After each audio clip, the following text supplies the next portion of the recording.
Здравейте и добре дошли в YouTube канала за сватбено планиране. Аз съм Ина Слава, вашия онлайн сватбен консултант.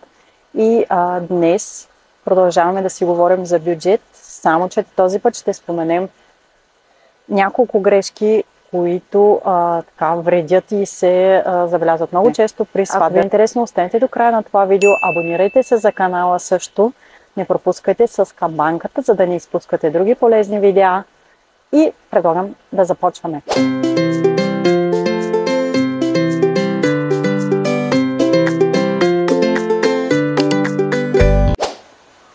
Днес отново снимам в градината Монфорте на Валенсия, показвам ви други части, както от предния път. Надявам се това да повиши вашето настроение. Номер 1. Едни от най-честите грешки при сватбеното бюджетиране, това са всъщност да няма сватбен бюджет. Има много чести случаи, при които сватбените младоженците подценяват значението на това да си направят предварително разчет на разходите. Тоест, за какво ще похарчите средствата, които сте отделили. В крайна сметка е важно да знаете парите ви за какво ще отидат и предварително, реалистично, парите, които отделите, да знаете, че ще ви стигнат и ще ги похарчите за това, което искате. Така че това, създавайки сватбен бюджет, това ще ви спести много неприятни последствия, да не се стигне до изпадане в дългове още в началото на съвместния ви живот и ще знаете къде отиват вашите пари. След като веднъж вече е създаден сватбения бюджет, то е много важно да следите всички разходи. Важно е с вашия партньор да комуникирате по темата. Кой, кога, какво е платил и всеки разход да се въвежда по възможност веднага, за да сте наясно с това къде отиват вашите пари. За тази цел, създавайки бюджета, можете дори да сте си създали таблица или пък папка за събиране на всички разходни документи. То следете ги, въвеждайте всеки разход, изчислявайте, идеята да се поберете в парите, които сте заделили. За друг важен момент е да нямате приоритети. Тоест да не сте избрали най-важните пера, към които ще отидат повечето от парите, които сте заделили за сватбата си. За приоритетите сме говорили вече в видеото за бюджет и в други видеа. Това е изключително важно, когато решите да правите вашата сватба и да я планирате. Седнете, говорете с вашия партньор и решете кое е най-важно за вас. Дали това са определени доставчици на услуги като фотографа, някои двойки решават да не правят компромис с това. Независимо колко ще им струва, кога ще трябва по-рано да го наемат, за тях това е най-важното в снимките, като спомен от сватбата. Други двойки избират съответно техен най-голям приоритет да е локацията, защото мястото им харесва, защото декорът за снимки също им харесва и смятат, че по този начин ще оставят прекрасен спомен, ще остане за тях, както и за техните гости, разбира се. Други предпочитат храната, четвърти забавленията, вариантите са безброй, но определете вашите приоритети. И говорили сме и за това. Една от най-честите грешки също е да се резервират второстепенни, така да кажем, доставчици на услуги извън списъка на най-важните първо. Тоест, първо сме говорили, че трябва да се наемат най-важните доставчици на услуги, без които в крайна сметка няма как да сте сигурни, че точно на избраната дата ще има сватба, ако не сте ги резервирали. Говорим за ресторант, фотограф, съответно ако имате сватбен агент и храната е много важна и така нататък. И съответно ако решите да пренебрегнете тези пера и първо примерно да си платите цветята или пък някои подаръчета за гости да купите, помислете, кое е по-важното за вас. Следваща грешка. Правят се изключително много импулсивни покупки в този период на сватбено планиране.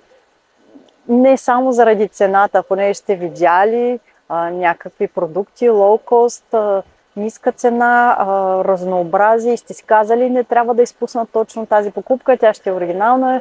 Примерно подаръчетата, ще зарадваме гостите или пък някакъв елемент малко от декорацията.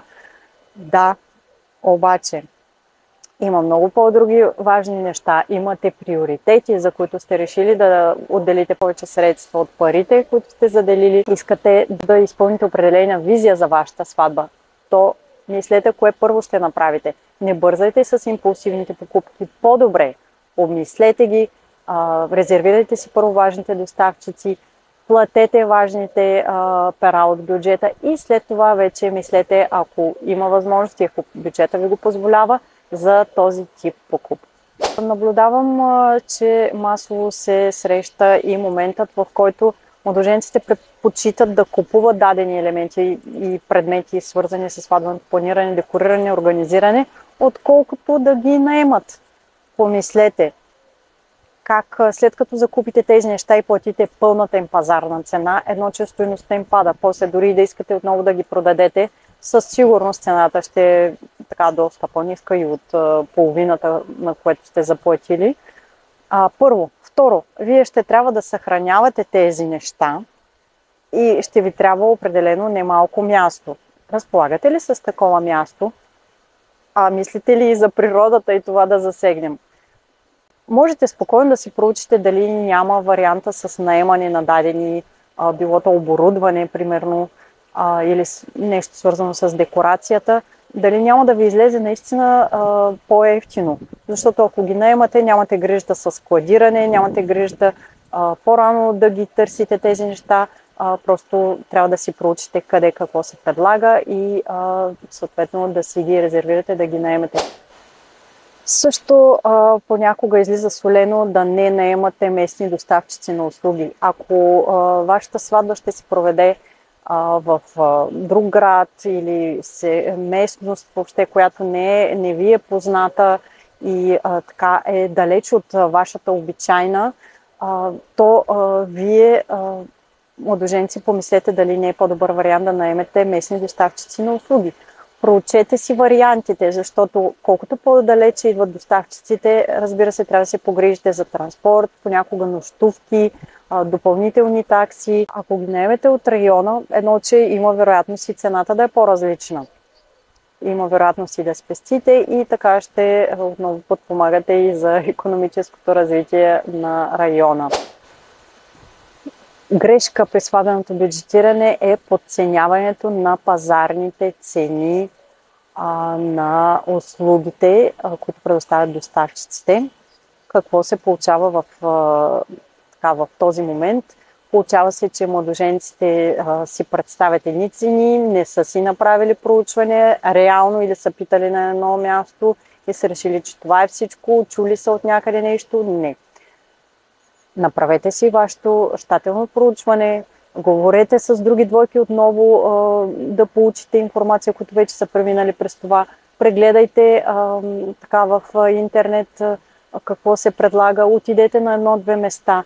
Наистина изберете си доставчиците, които отговарят на вашата визия за сватбата.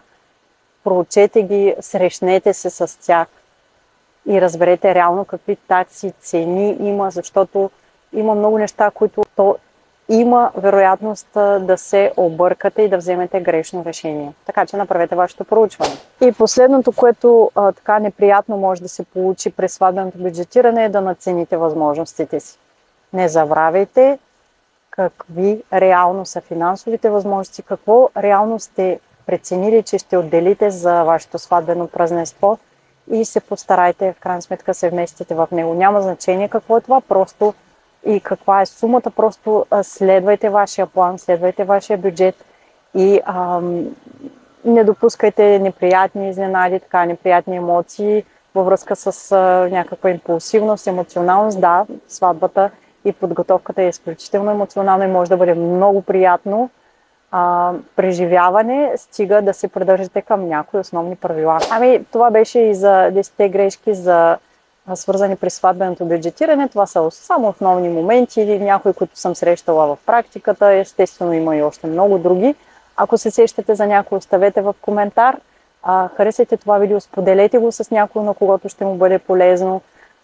И за да не пропускате други подобни видеа, абонирайте се за канала с камбанката. И в социалните мрежи публикувам и друг тип информация, Ако ви е интересно, заповядайте и станете част от нашето сватбено общество, изпълнено с позитивни, активни хора, където ще намерите съмишленици. Ако сте любител на сватбите или младоженци, съответно, заповядайте. Ще се радвам да ви видя там. Благодаря ви, че останахте до края на това видео. Аз съм Ина Славова, вашия онлайн сватбен консултант и ви желая весело планиране.